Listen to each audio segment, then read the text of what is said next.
السلام عليكم ورحمة إخواني عفوا بارك الله فيكم بدنا قفكو مركو ميلانو كلا جوجو وانو قعمها وحق قبو قشتا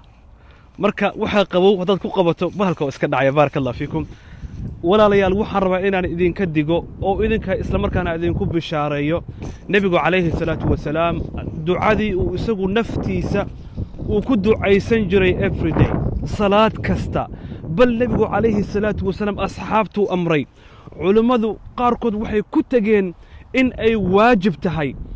in ay farad tahay in qof kasta markuu salaada tukanayo inuu ducadan yiraahdo sida ku soo aroortay sunanka iyo saxiixaynkaba min xadiisi Aisha radiyallahu ta'ala anha ibn Abbas iyo Abu Hurayra intaba waxay yiraahdeen nabigu calayhi salaatu wasalaam wuxuu ahaa mid ilaahay ka magan gala afar ilaahay waxa uu ka magan gali jiray afar nabiga oo ducadiisu mustajaaba tahay oo ilaahay subhanahu wa ta'ala garanti inuu jannada galayo oo ilaahay subhanahu uu jeclaa oo ilaahay subhanahu wa ta'ala uu ka dhigay khayru khalqillah wa ma'a dhalika hadana ilaahay waxa uu ka magan gali jiray afar arimood asxaabtana waxa uu amray afarta arimood in ay bartaan oo waliba ay ku dhaqmaan nabigu wuxuu calayhi salaatu wasalaam idha fariga ahadukum min at-tashahhud al-akhir haddii midkiin uu ka baxo oo markaasi uu dhammeeyo ataxiyaadka qaybta dambe ee salaatu ibraahimiyada la yiraahdo markuu akhriyo dhammeeyo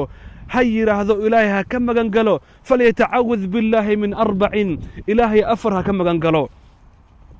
ilaahay ha ka magan galo min cadaab alqabr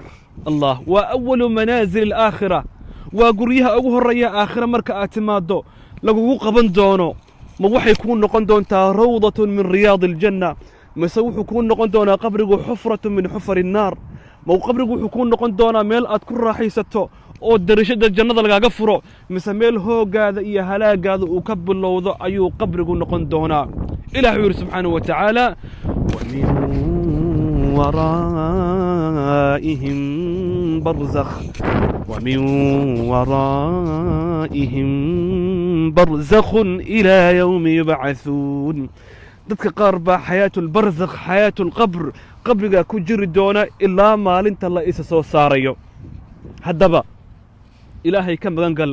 qabriga wa min cadaabi jahannam ilaahay ka magan gal cadaabu jahannam nabiga ayaa ilaahay ka magan gali jiray inna cadaabaha kaana gharaama إنها ساءت مستقرا ومقاما إلهي كما قال من عذاب جهنم سيذكر إله سبحانه وتعالى كما قال من فتنة المحيا والممات ومن شر فتنة المسيح الدجال أفرتاس إلهي كما قال سبحانه وتعالى أذننا براء أولاد هذا براء بارك الله فيكم شيخي ما تقول بدأ إنه أخرنا يأرنتها سكها ما شاء الله كنت ما شاء الله أشرح لهم من الخطبة اليوم ويعني حتى نتعوذ بالله سبحانه من فتنة المسيح الدجال فماذا تنصح لهم إخوة إن شاء الله؟ أنت نصحتم وأن خلصت ما تركت لنا كلام يعني بارك الله فيك